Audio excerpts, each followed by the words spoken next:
Entonces, supuestamente, esto está andando, esto está grabando. Ustedes están grabando directamente al teléfono. Vamos a hacer una presentación. Yo soy Goyan Chou, productor de Cine Guerrilla. Ustedes son Patricia Suárez y Eugenia Frigerio, performers que vienen de hacer una acción en el Museo de Bellas Artes. El Museo Nacional de Bellas Artes. Que tiene que ver con la posibilidad de las utopías, los planteos utópicos. ¿No? Sí, la pregunta sobre cuál es la distancia que tenemos hoy en relación a ese concepto o esa idea. La pregunta por si realmente estamos en una época de utopías muertas y solo estamos como presenciando su entierro definitivo,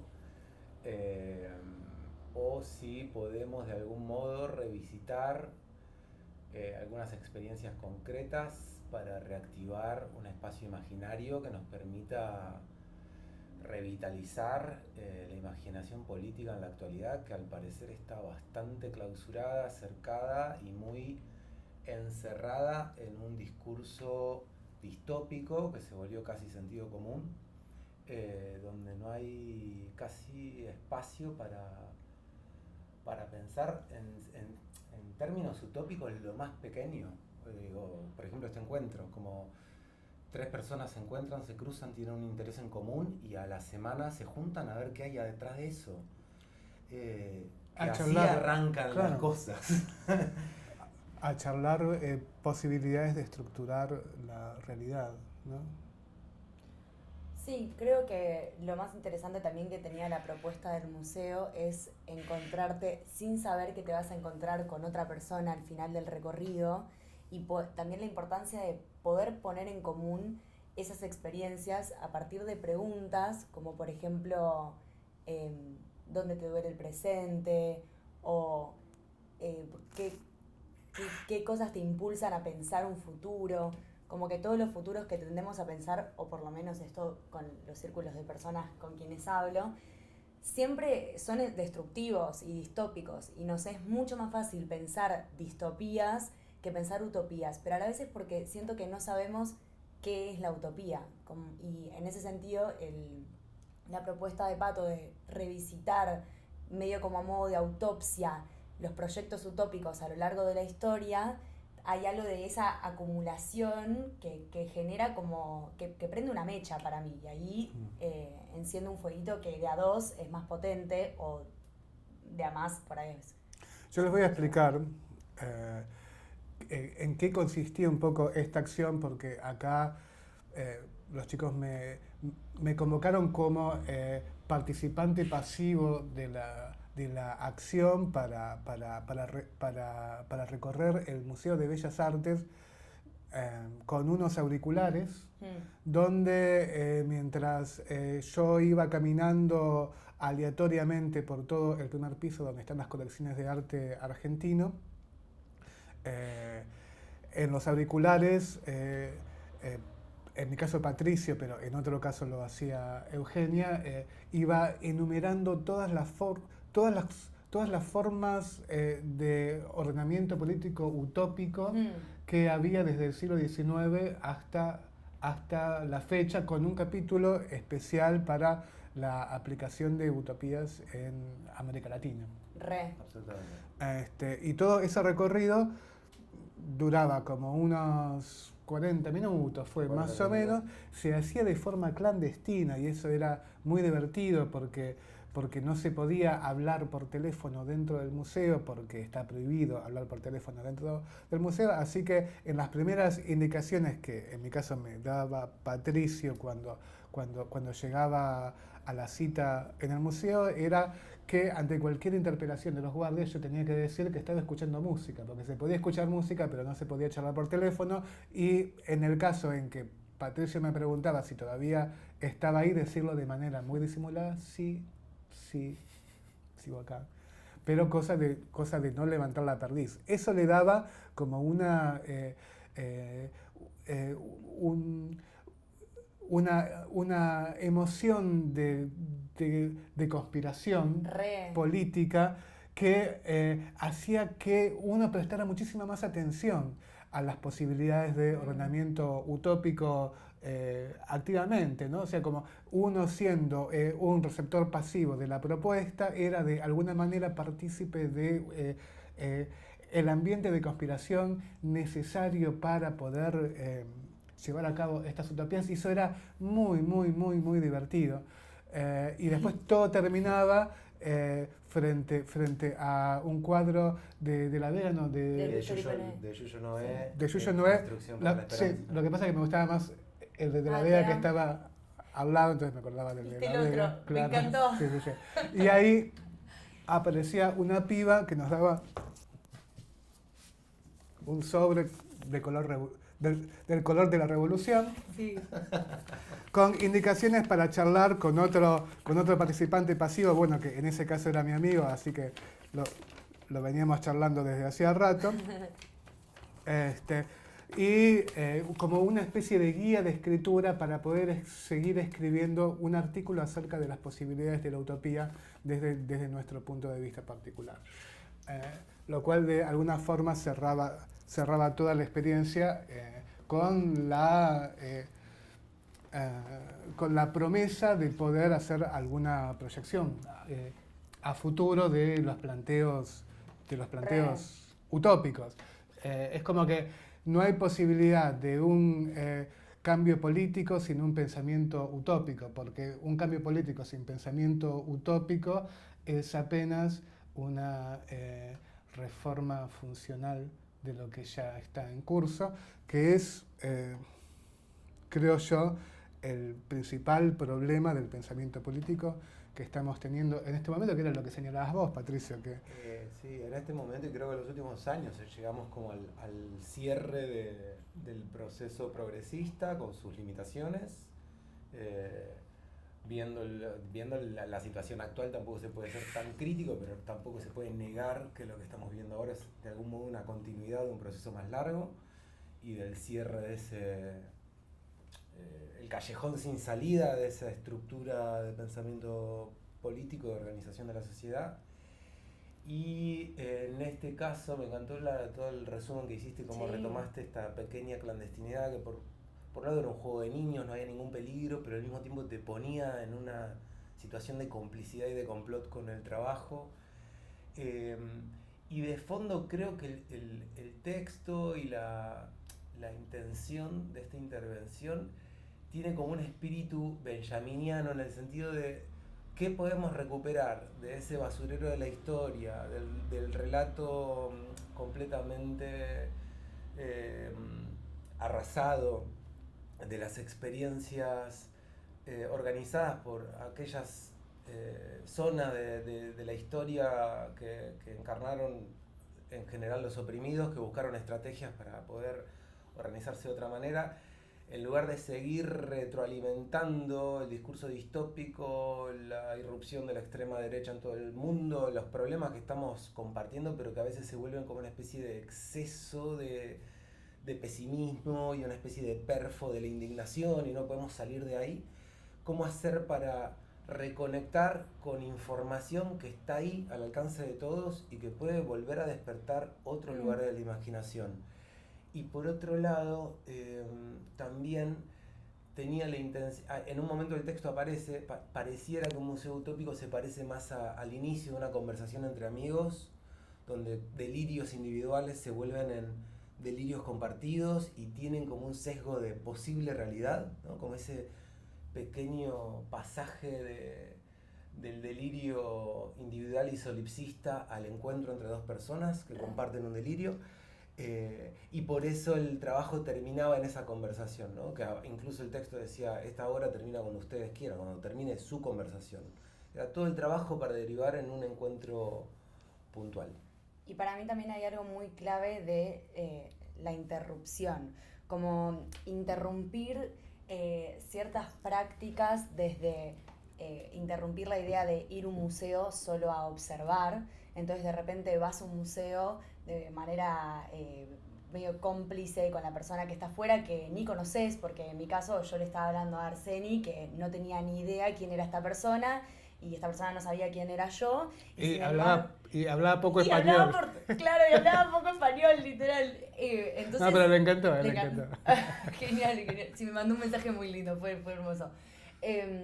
Pero digo, ahí había algo muy zarpado también, como en esto, en generar una complicidad entre nosotros, entre dos desconocidos que tenían una misión en ese museo, y a la vez esa misión era interrumpir el orden social cotidiano, normativo, y no solo eso, sino también, o sea, hoy en día tendemos mucho a imagen y sonido, todo el tiempo, reels, imagen y sonido. Pero ¿qué onda si interrumpimos ese modo cotidiano de imagen y sonido y lo hacemos a través de imagen de obras de arte y sonido de otra cosa totalmente distinta? Pero que en algún punto se conecta, porque esos artistas de la primer planta, del primer piso del Bellas Artes, como vos decías el día que fuimos, también lograron captar algo de una época y a través de deformidades, propusieron sus experiencias utópicas. Algunos de esa planta. Sí, algo que dijo Goya cuando terminó, que me escribiste apenas terminaste, que te diste cuenta que el texto va desde proyectos utópicos del comienzo del siglo XIX a pasa de luego por revoluciones del siglo XIX y XX, después nos vamos a Latinoamérica y después derivamos en los movimientos de vanguardia utópicos de Argentina de más o menos segunda mitad del siglo XX para hacer una especie de embudo que nos reconduzca a la experiencia entre estética y política, ¿no? A activismo, a qué tipo de activismo tenemos al alcance hoy, porque aparte del recorrido termina con los terroristas, no es que estamos hablando con el GAC, o sea, organizaciones que siguen existiendo, que pensaron esa relación y que siguen de algún modo tratando de activarla.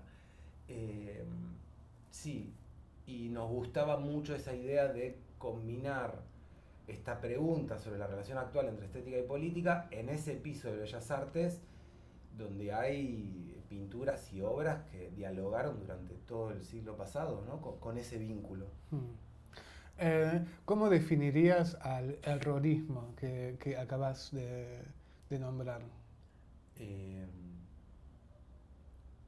No sé cómo los definiría. A mí me gusta mucho su trabajo como de contrasabotaje simbólico, el uso del humor. ¿Quiénes son, Patricio? Para la gente que no sepa. Bueno, ellos trabajan creo que desde el 97. Yo lo conozco a Federico por otro amigo, Fernando Aita. ¿Federico cuánto? Federico Zuckerfeld. Federico Zuckerfeld. No me acuerdo del apellido. Bueno, Federico el errorista. No lo vamos a cortar, pero bueno. Federico, etcétera. Es un error. Es un error dentro del errorismo. Y ellos, me acuerdo, la última intervención que salió en la televisión, ¿no? Cuando aparecen en el gobierno de Macri con el helicóptero de cartón en la Plaza de Mayo, ¿no? Es un gesto simbólico muy simple y muy tonto que de repente activó un montón de alarmas. Un montón de alarmas. Tipo, nos están tomando el pelo, nos quieren. Un montón de alarmas por un lado, y por otro lado activó un imaginario político compartido y un deseo compartido de verlo a Macri irse en helicóptero. Digo, hay un pequeño gesto simbólico reactivo en imaginación política que puede estar, como solapada, adormecida. Sí, hay un punto que es esencial porque somos los tres, somos artistas y el punto es... ese es mi teléfono, me lo alcanzás y lo apago. Y el punto es la función, claro, facturas de Edesur aparte, es la cosa más horrible. La función del artista como...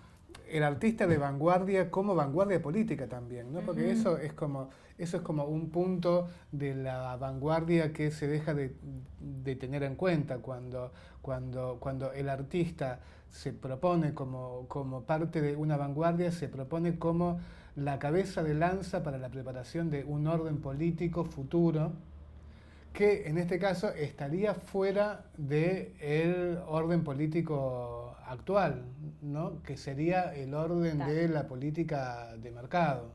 Claro. ¿No? O sea, es algo que no se podría justificar en los términos del sistema de la política de mercado que es hegemónica en este momento, pero que sí se justificaría como preludio para una percepción de la realidad compatible con un orden en este momento necesariamente utópico, pero que podría llegar a ser real en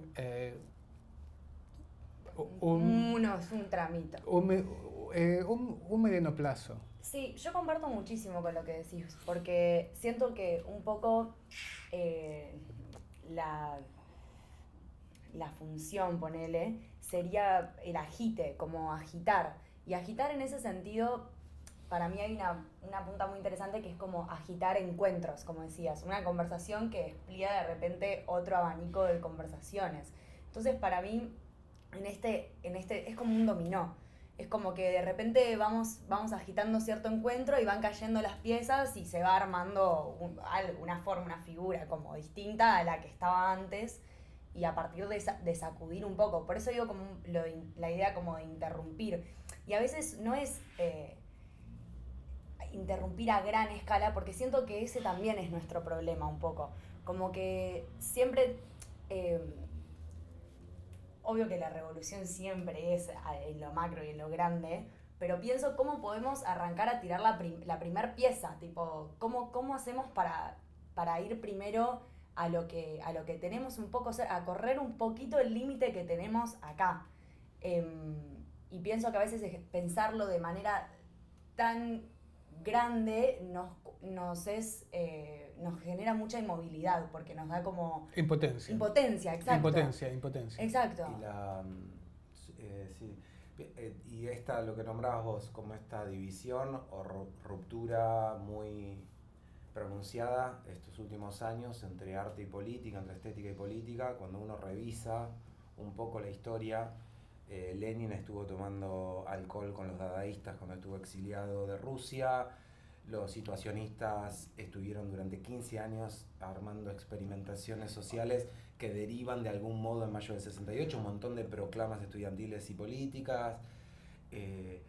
Bueno, y podemos seguir nombrando experiencias donde el arte y la política estuvieron muy, muy imbricadas en procesos sociales complejos que después derivaron en movimientos más grandes que desbordaron hacia otro lado, pero hay algo, por eso la obra tiene como esta especie de sesgo conceptual de construir un museo en un espacio imaginario que no existe ni siquiera en el Museo Nacional de Bellas Artes, que es el lugar que atravesamos cuando estamos, y esa llamada telefónica inaugura otro espacio imaginario que sea solo en ese lugar íntimo de la conversación, que después deriva en ese otro espacio momentáneo que es una conversación con un otro. Y por otro lado también la obra se pregunta, porque trabajamos con un registro de lenguaje que tiene que ver con lo puramente formal y casi neutro de una autopsia, ¿no? de lo descriptivo, de la enumeración, etcétera, que estamos tan ahora inundados por la inteligencia artificial, por la lógica algorítmica, por el vínculo con el lenguaje que es solo a través del código, ¿no? También la pregunta de si hacemos pasar cierta información por ¿el código se calienta o no se calienta? ¿El código siempre es frío? ¿O si metemos en el código cierto tipo de información, tal vez el código se calienta? ¿No? Y hay como una especie de sabotaje incluso del código, ¿no? Sí, es como ir a correr la ola, ¿no? Que nos encontramos en ese momento. Vos en un momento haces como una... ustedes, pero te digo vos porque vos eras el que me pasabas el texto de esta autopsia de los proyectos fallidos. Hacías como una diferencia entre entre los utopistas teóricos y los utopistas prácticos, ¿no? O sea, y creo que en este caso sería una cuestión de práctica, de empezar a pasar estos mensajes a través de los códigos algorítmicos para ver hasta qué punto podemos calentar el algoritmo o hasta qué punto se puede generar un efecto mariposa. De hecho, esto es un movimiento en ese sentido y el de ustedes también. Y en esa diferencia de las utopías proyectadas y las utopías exploradas dentro del terreno práctico, creo que se encuentra los límites a los que se refiere nuestro margen de acción. Porque vos estás diciendo, Eugenia, que si uno piensa una estructura utópica general, uno queda inmovilizado por la imposibilidad de acceder a una realización práctica de esa utopía. Cuando uno empieza a proyectar dentro de la realidad que tenemos a manos qué es lo que podemos planificar de utópico dentro de nuestro ordenamiento de la realidad más básica, es ahí donde las utopías comienzan a ser una propuesta factible, una micropropuesta factible, que nosotros sabemos cómo funciona, por lo menos cómo funciona la sociedad en Argentina. En cuanto a alguien le va bien, todos empiezan a hacer lo mismo. Es por imitación. Claro. Sí, hay algo así. Yo diría emulación para que la gente no se sienta mal. Ok, emulación. Es por emulación. Si nosotros hiciéramos un microproyecto utópico con un más o menos porcentaje aceptable de éxito de solución de los problemas de la distopía que estamos viviendo, creo que eso generaría una corriente de emulación que sería, en todo caso, reforzada por la teoría utópica, pero sin la cual la teoría utópica no recibiría la atención necesaria para ser pensada. O sea, es como un ida y vuelta entre el pensamiento y la práctica que tienen que reforzarse todo el tiempo. No tiene demasiado sentido que nos pongamos a proyectar reordenamientos utópicos de la realidad, reordenamientos perceptivos de la realidad, si eso no está respaldado por proyectos utópicos que metamos de alguna manera o en los códigos algorítmicos o en la vida material específica y los problemas específicos que tenemos como, en este caso, como comunidad artística, intelectual, académica, toda la vida intelectual que está en este momento bajo ataque... Apuntada con un gatillo. Bajo ataque regional, ¿no? Entonces, en ese sentido, la aplicación práctica de las utopías, en este caso, es como una cuestión de supervivencia. Y también volver a la idea de que la utopía, no sé si esto va a sonar bien, pero como que la utopía es precaria, digamos, o es de guerrilla y no por eso no es potente. Como que la utopía se vale de esa incapacidad material que por ahí a veces tiene, o esa precariedad para poder usar como cajas de cartón, hacer un trampolín de eso. Pienso que son gente, tipo, a lo largo de, sobre todo entrando más a la sección de artistas de vanguardia latinoamericana, pienso que son gente que hizo cosas, y no hizo cosas con 1 millón de recursos, hizo cosas con lo que tenía a mano, como con lo que hay acá. Y haciendo esas cosas se anticipó a otras cosas, y ahí pienso en Jacobi, por ejemplo, y su proyecto Venus, que nucleó a 500 personas anticipándose a las redes sociales. Explícalo un poco para la gente que no sepa. Pequeña explicación sobre lo que fue el proyecto Venus por Roberto Jacobi. Año, década, época. Era 80-82 más o menos. A ver, pásame el guión. Vamos a verlo acá porque está interesante como lo... Para eso sirven los guiones. Para esto sirven los guiones, exactamente. Sí, y hay algo que vos decías, Patricio, que ustedes decían, acerca de las experiencias utópicas en América Latina, que toda la región pareciera tener una enfermedad autoinmune. Me encantó esa, esa descripción. O sea, una enfermedad autoinmune, dicen los chicos en la intervención, que está previniendo una y otra vez la regeneración de la sociedad en América Latina hacia un sistema más equilibrado. Todos los intentos utópicos... Qué buena memoria que tenés. No, es ¿no? que... Está parafraseando el texto. Es un capo. Es que me llamó la atención que las experiencias utópicas en América Latina, por lo general, han colapsado por factores externos. Esto es muy interesante, porque aparte dice tendencia por, observada. Por un sistema autoinmune dentro de la sociedad latinoamericana que está previniendo conscientemente cualquier tipo de renovación para una mejora social. Se sacó un 10, porque literalmente dice, tendencia observada. Cada intento de reorganizar el mundo desde abajo despierta reflejos autoritarios e imperialistas desde arriba. El cuerpo latinoamericano desarrolla una enfermedad autoinmune. Cada vez que un órgano intenta regenerarse, es atacado por el sistema nervioso central. Las élites, las fuerzas armadas, los intereses extranjeros. Bueno, es que, o sea, tampoco es que estamos descubriendo... No, pero vos te lo recordaste, increíble. Pero te lo recordaste bastante porque es un dilema histórico que tenemos como región y fue una manera muy bella de describirlo. Una imagen muy bella para describir nuestro problema colonial, ¿no? O sea, hay una fuerza ahí dentro del sistema nervioso central de nuestra región que está impidiendo sistemáticamente la concreción de sistemas utópicos que no han tenido tiempo de fallar por sí mismos, porque siempre han sido interceptados desde la estructura misma del poder central latinoamericano para que no llegaran a madurar. En este momento yo creo que estamos atravesando históricamente una situación donde en Argentina, pero con la posibilidad de que se expanda más allá del país, es el aniquilamiento de la comunidad intelectual, científica, académica y artística.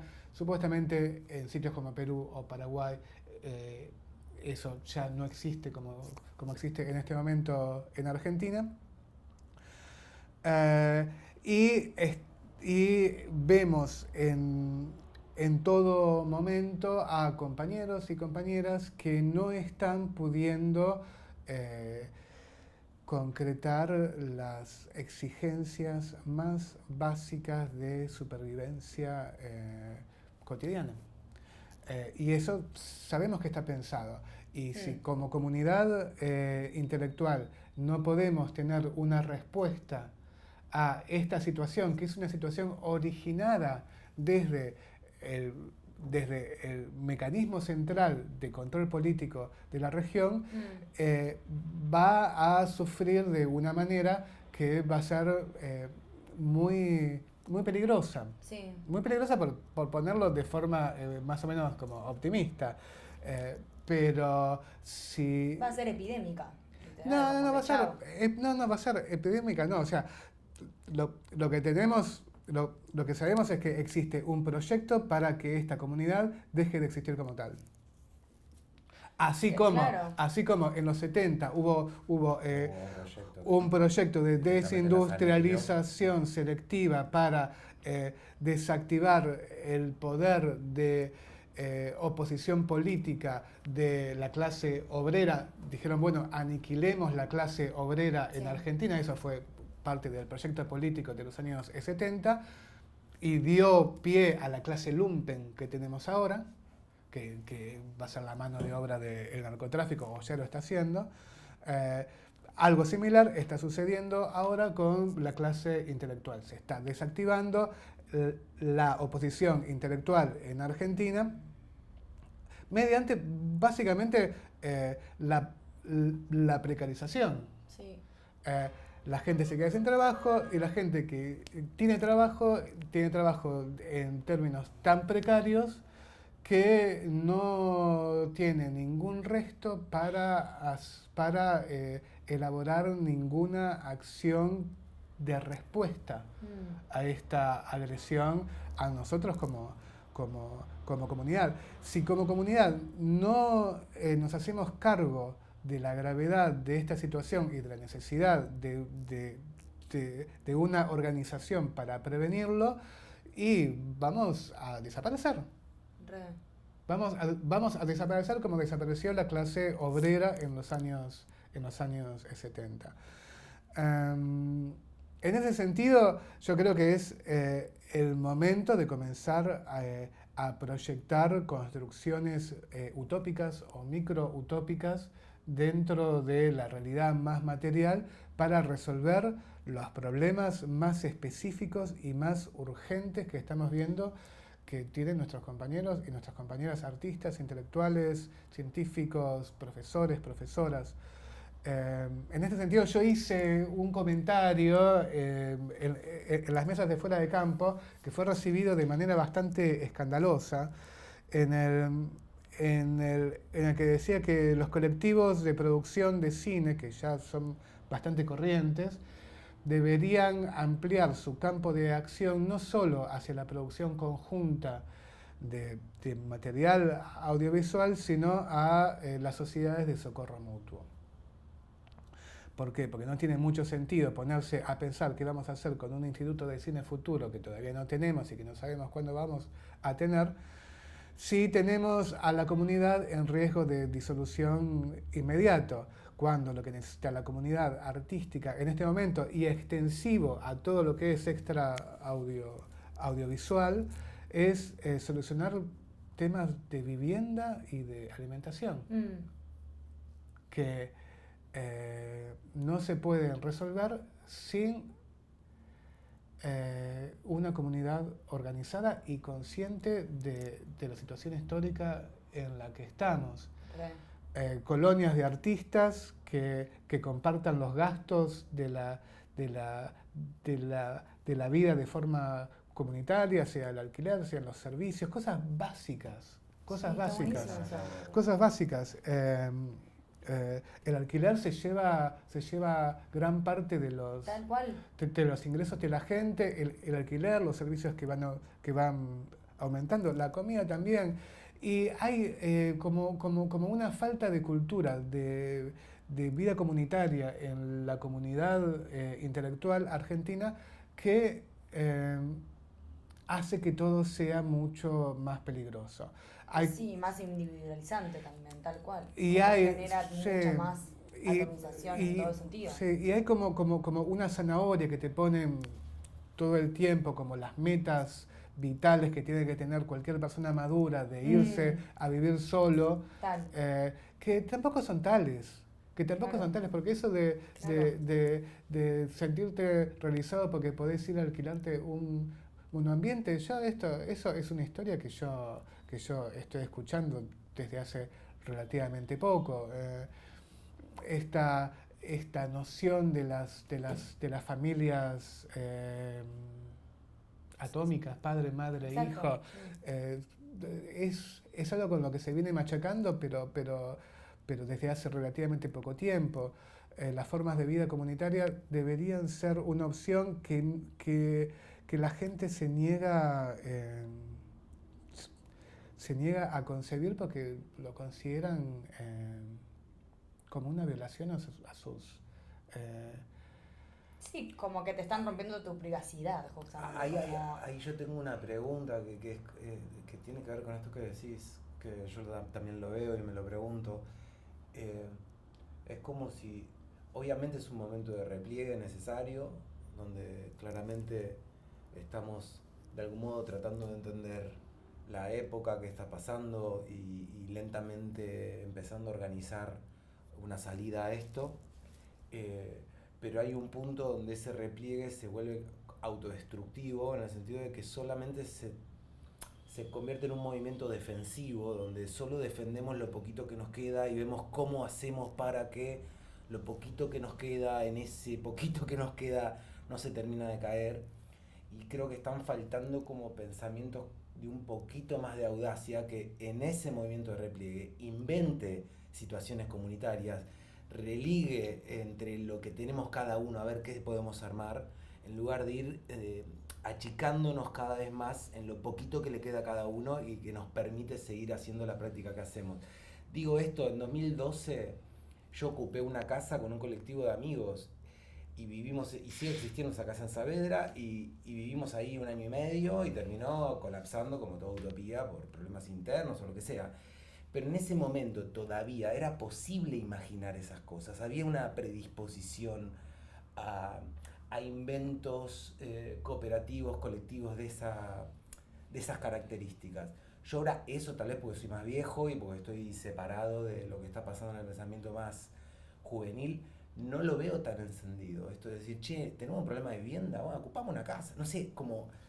y ahí es donde me parece que estas preguntas sobre cómo se organiza el malestar colectivamente, cómo se organiza el deterioro colectivamente, son hiper necesarias. Sí, una cosa es ocupar una casa, quizás no sea políticamente el momento más adecuado para ocupar una casa, pero sí el alquiler conjunto de propiedades más grandes, que implicaría que el alquiler sea mucho menor que el que se paga individualmente por un monoambiente, y que sea mucho menor el costo de los servicios. O sea, es como, básicamente, en vez de buscar un monoambiente, buscar un 5 ambientes y hacer microcolonias de 5 personas. Eso es como ir y promover que todas las personas que estamos viendo con problemas de alquiler, ¿viste? Se vayan juntando y se vayan nucleando de esa manera para que puedan poder seguir ejerciendo como artistas. Y eso es una reducción de daños. Porque eso es como el primer punto para poder seguir produciendo pensamiento utópico aplicado, porque si no, lo que pasa es, como me estaba contando un pibe ayer con el que hablaba por teléfono, que después de que lo dejaran sin laburo, está trabajando como data searcher para una compañía de, no sé si canadienses o australianos, que es esclavizante. Que tienen una webcam para ver si está 14 horas sentado delante de la computadora, trabajando. Entonces, en esos términos de precarización, es la opción de la colectivización de la vivienda y de los servicios, es como una primera instancia como para decir, bueno, que esa persona siga activa, generando pensamiento artístico y pensamiento de vanguardia y de reordenamiento político. O de producción artística alternativa, ¿viste? Porque no todo tiene por qué ser pensamiento político. El solo hecho de estar participando de un ordenamiento político implica que lo que vos hagas ya tenga una carga política en sí, porque es algo que no debería estar existiendo según el ordenamiento político actual. Si nosotros nos ponemos a producir de forma colectiva cosas que no se debería, que no se deberían producir según la suposición política dominante, por más que nuestro contenido no sea en sí político, la forma de organizarnos y la forma de producir ya es un mensaje político. O sea, entonces, nosotros podemos ser políticos en nuestra organización y en nuestra forma de producir, pero por ahí el contenido aparentemente no es político, y eso es como un troyano que nosotros estaríamos introduciendo dentro del código del algoritmo, porque una vez que podamos resolver el tema básico de que no se diluya la comunidad, porque no podemos hacer arte solos y no podemos hacer vanguardia solos, ¿qué es lo que hacemos? Y sí, el hecho de estar produciendo desde los márgenes, en diferentes portales, desde donde vamos ensuciando los códigos como si fuéramos troyanos, no necesariamente nosotros tenemos que estar ahí bajando línea. simplemente con estar y plantear ya por nuestra sola existencia la alternativa de una propuesta de vida exitosa, ya eso es un mensaje político suficientemente poderoso por su capacidad de generar emulación, que imiten un ejemplo exitoso, en tanto que esto se quede en la teoría y no va a ser exitoso, ¿no? Re. Y dos cosas en relación a eso. ¿Qué pasó? Me quedé pensando. En ese sentido me parece muy parecido esta propuesta a lo que era efectivamente el principio del proyecto Venus. Volvemos al proyecto Venus. Volvemos al proyecto Venus, porque hay que recordar que estas experiencias existieron. Entonces, para volver a traer como gente que eso logró inventar o lo que sea como alternativas y propuso esta idea de éxito, digamos. Éxito entre muchas comillas, ¿no? Como que, bueno, el proyecto Venus básicamente era eso, fomentar redes de intercambios entre artistas, intelectuales, entre la comunidad, básicamente, antes de las redes sociales. Entonces se manejaban por correspondencias y el propósito era generar comunidades experimentales. Entonces eso, muchos artistas se fueron a vivir como en grupitos, o de repente uno decía, yo mandaba una carta y decía, yo estoy pensando tal cosa, necesito a gente para hacer este proyecto. Y nucleaba artistas de otros lados que no se conocían, pero que tenían ese proyecto en común. Y eso funcionó, o sea, se armó después de la dictadura, fue literalmente del 80 al 82, funcionó este nucleaje. En los últimos años de dictadura. Exacto, los últimos años de dictadura. Y literalmente decía esto, como acá en el guión pone: propuesta, una economía afectiva basada en la confianza y el deseo. Y era un poco esto, ¿no? Como a través de distintas performances sociales, que es esto, la acción directa de ir o sea, porque básicamente lo que vos hiciste fue una perfo, tipo ir al museo y ponerte los auris, recorrer, como a través de esa manera performática de intervenir la vida y mezclarla con el arte. Creo que ahí se generaban como pequeños modelos de utopía en donde hay una comunicación y una cooperación que es muy desde la confianza, porque, no sé, pienso bueno, Arseni confía en vos, pero digo, ¿qué sabía lo que le íbamos a decir a través de los auriculares y la estábamos exponiendo a ¿me entendés? A no sé, un armado de molotov, como qué sé yo. Pienso que hay algo de la... ¿Qué me miras así? No, bueno, no, pero, o sea, ¿qué posibilidad de armar una... Molotov ahí en un coso? Una molotov con un audio. Hay posibilidades de todo. No, bueno, pero si yo no quiero, no la armo, Eugenia. Bueno, no sé, pienso eso. Me gusta mucho lo que decís de la propuesta de volver a pensar comunitariamente, volver a pensar en vivir con otros. También porque vivir con otros hace que compartas la pregunta, que puedas compartirte preguntas, que por ahí te haces todos los días cuando te levantás y decís, qué miserable que es esta vida. Pero si de repente compartís esa pregunta por la miseria, no sé, llevan a otras preguntas. Para mí es clave eso, que para poder preguntarse hay que escuchar experiencias y compartir experiencias. Y después mi segunda pregunta era, ¿por qué les había molestado lo que dijiste a los de fuera de campo?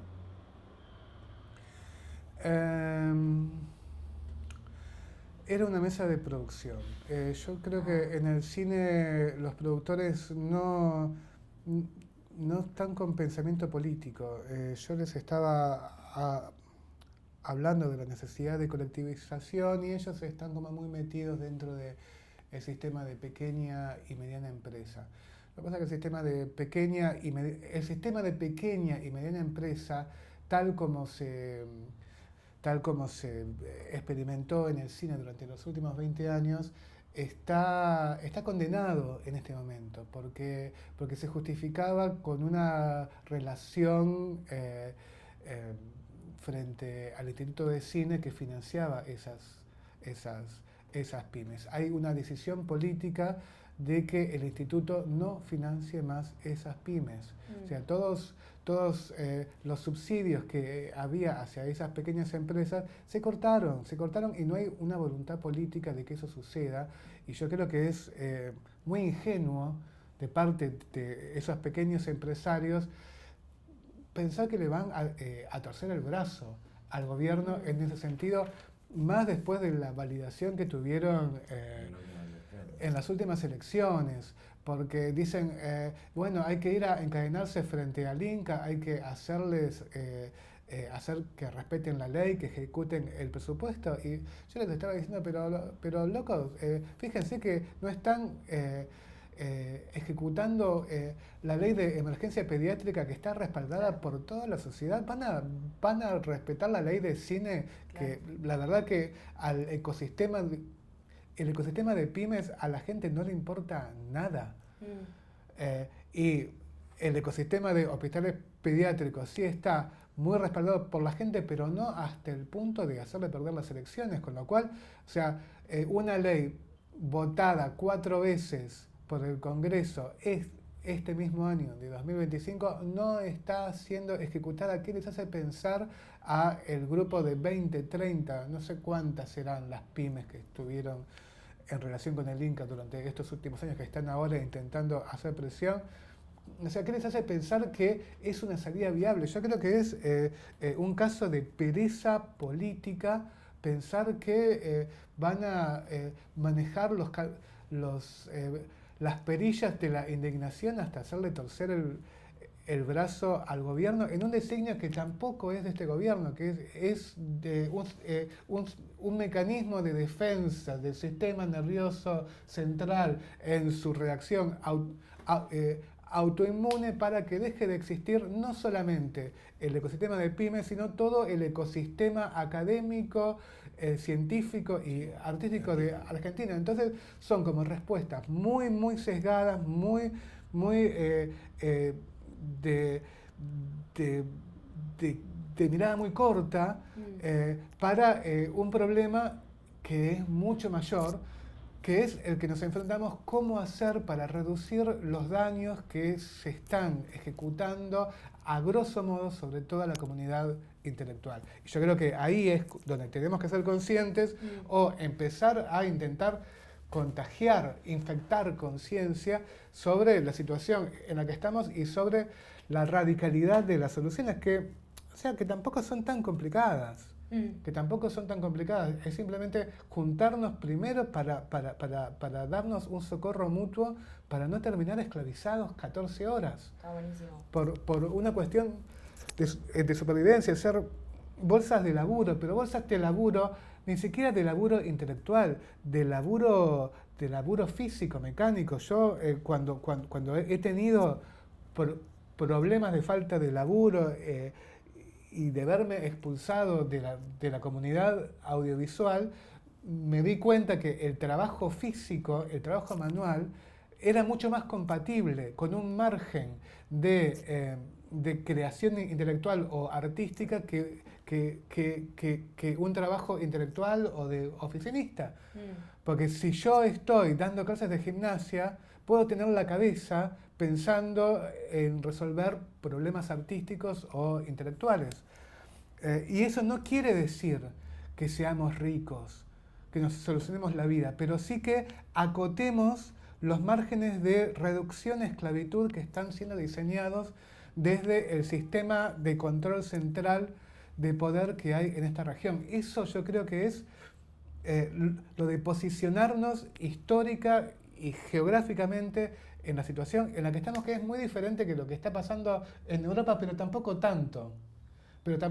Y en Europa, en las grandes metrópolis capitalistas, la vida comunitaria es mucho más normal de lo que es acá, donde está inducido constantemente la imposibilidad de cualquier tipo de organización de colonias artísticas. Y yo creo que en eso es algo que hay que insistir, pero hasta que no se lleve a la práctica, no va a tener un efecto de imitación, ¿no? O sea, Claro. uno puede insistir con esto, pero si no lo practicamos, y el punto es que la gente que lo practique es la gente que esté verdaderamente necesitada en estos momentos. Yo creo que en este sentido Claro. hay algo que tiene que ver, perdón que estoy bla bla bla, No, me encanta. hay algo que, que tiene la noción de el cine guerrilla y por extensión la guerrilla cultural, que es la desespecialización. O sea, la profesionalidad capitalista dice, bueno, vos sos un profesional, vos tenés tal especialidad y haces tal cosa, como en la línea fordiana. Ahora, si vos estás trabajando en una célula de acción de guerrilla cultural, uno tiene que poder hacer cualquier cosa. O un espectro más amplio de cosas. En ese espectro más amplio de cosas puede haber tranquilamente cosas que no abarquen específicamente la práctica artística y que sí, por ejemplo, pueda comenzar a ser muy necesario dentro de un grupo, de una comunidad, de colonia de artistas o de intelectuales o de artistas intelectuales académicos mezclada, un agente inmobiliario. Claro, es que igual yo iba a decir eso, en las ¿No? colonias... Un agente inmobiliario re, dentro de la colonia y también, o un grupo de agentes inmobiliarios que encuentren la forma de hackear el sistema inmobiliario o de ensuciar un poco el código dentro del sistema inmobiliario para que dentro de toda esta selva de monoambientes para esclavos comiencen a haber espacios donde puedan asentarse colonias de colonias de artistas que puedan generar una producción de guerrilla cultural para ensuciar los códigos de la comunicación. hagamos una peli de esto, hagamos una peli de la colonia. Dale, Goyo, dale. No, Te traje la peli. hagamos como acción directa, como documental. Hagamos una colonia que produzca pelis. Bueno, eso, pero hagamos una peli Entre para otras producir cosas. las colonias. Ajá. Pero no, igual pienso también esto, porque me gusta esa diferencia que decís de que no es solo tipo colonia de artistas, como si los artistas fuesen a saber cómo poder hackear todos los sistemas y transmitir todo eso y que queden relegados como a un gueto de artistas que solo... Para mí está bueno esto de que no es una división entre artistas y no artistas, sino como artista como forma de vida en común, como poder colectivizar los saberes también, porque me imagino que en estas colonias también hay más, no sé cómo llamarlo, como menos especialización, pero en el sentido de que hay más posibilidad de elegir distintas acciones o actividades para poder crear, para poder existir, pero también porque hay como una mayor generosidad en compartir los saberes que se suponen expertos y atomizados o relegados solo a una persona, como que que hay un contagio mayor de saberes. Sí, Sí, como una mezcla. una mezcla. Exacto, una mezcla. Una mezcla genética. Sí. ¿Qué hacemos, Nicole? ¿Qué hacemos? Para generar mutancias. Sí. Son las comunidades experimentales.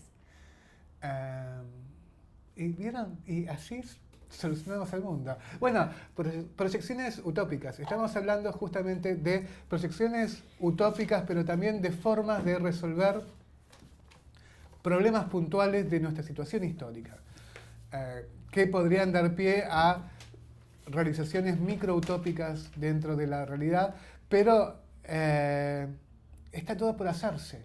Ese es el punto. Sí. Creo, vuelvo al comienzo de la conversación, como creo que el primer paso o lo que estamos necesitando es realmente recuperar como una potencia imaginaria más radical, salir un poco de este discurso. Hay una filósofa catalana que a mí me encanta, se llama Marina Garcés, que habla de que estamos viviendo en un tiempo póstumo, como si ya no es posmodernidad, sino es la era de lo póstumo, como una especie de tiempo que resta, como si estuviéramos esperando el final definitivo. Creo que necesitamos empezar a encontrarnos, conversar, elaborar prácticas, en principio para poder volver a imaginar lo posible, volver a imaginar las virtualidades que tenemos muy a la mano y que no estamos pudiendo activar por falta de, tal vez de confianza en lo que podemos hacer juntos, porque de repente, como decías vos, digo, nuestra vida y nuestra subsistencia se ve tan mediada y atacada por factores externos que de repente pareciera que hay una mediación fantasmal que nos impide transformar la realidad en el aquí y ahora entre compañeros y amigos, como si ocurría tal vez hace 15 años, que había como una especie de reacción más inmediata a eso. Y desde ahí creo cuando pensaba en esta idea de la colonia de artistas, ¿no? La casa comunal con 4 cuartos y un espacio común donde de repente la gente se encuentra, ¿no? Como esas pequeñas variaciones, pequeños espacios, pequeñas instancias donde de repente volvemos a estar juntos por un rato, volvemos a estar juntos no solo para hacer cosas, sino para juntarnos, emborracharnos, leer, pensar. Creo que ahí está el caldo de una imaginación que viene. Yo creo y confío en que va a venir. Espacios comunes, proyectos comunes y empezar a solucionar los problemas de nuestra gente. Yo creo que es ahí donde todo va a comenzar a ser más atractivo y también va a comenzar a surgir un poco de optimismo. En el momento en que podamos solucionar un poco, aunque sea, los problemas de nuestros amigos y de nuestras amigas. Y eso es posible. Yo creo que sí. ¿Ustedes? Yo creo que sí. Yo creo que sí. Y con eso cerramos. ¿O hacemos una pregunta? Bueno, dale, vamos. Una más. Les hago una pregunta acá del sobre. Dale. ¿Qué imagen te gustaría que quede de tu generación? Las colonias microutópicas de artistas generando guerrilla cultural que va ensuciando el código de la comunicación hasta volverse una nueva hegemonía. Ay, yo también quiero ser de esa generación. Lo somos, Eugenia, lo somos. Somos anacrónicas, me encanta. No, somos efecto mariposa. Ah, perfecto, sí, perfecto. Ahora, Pato, una pregunta. Si la utopía fuera un sonido, ¿qué sonido sería? Banzai. ¿Banzai? Un grito de guerra. Hazlo, para cerrar el ciclo. Otra.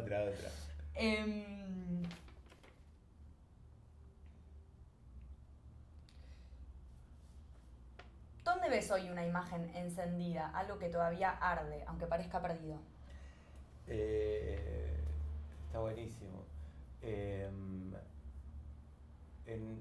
Veo muchas imágenes encendidas en este tipo de prácticas que tienen que ver con una arqueología de la imaginación, con de verdad romper la ilusión de que el futuro siempre está delante en una concepción muy progresista de la realidad y volver a revisitar de forma arqueológica, con mucha atención, con mucha sensibilidad, con mucho interés y con mucho deseo, experiencias que existieron y que están mucho más cerca de lo que pensamos. Buenísimo. Porque el fuego sagrado está prendido dentro nuestro y atraviesa las generaciones. Y cuidar el fuego sagrado es labor de los artistas. Y como dice mi amiga Cachorro, no hay que olvidarnos que siempre hay fueguitos encendidos en los rincones. Ajá. Y queda la pregunta para vos. Ay, yo no quería que me hagan una, yo iba a cerrar así, chicos. ¿Qué palabra nueva necesitan? No. ¿Qué te gustaría? Porque estamos con el fuego. Hablando de fuego. Eugenia Frigerio, Goyan Show. ¿qué te gustaría quemar?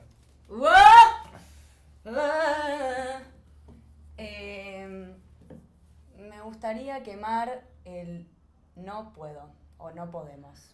Muy bien, porque nosotros podemos.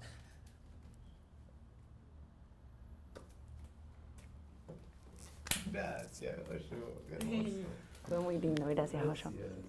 Bueno, a ver, ¿qué quedó? Espera que... Ay, si no habíamos puesto play. Ah, viste, estaban jugando hace 40 minutos. No, una hora perfecta.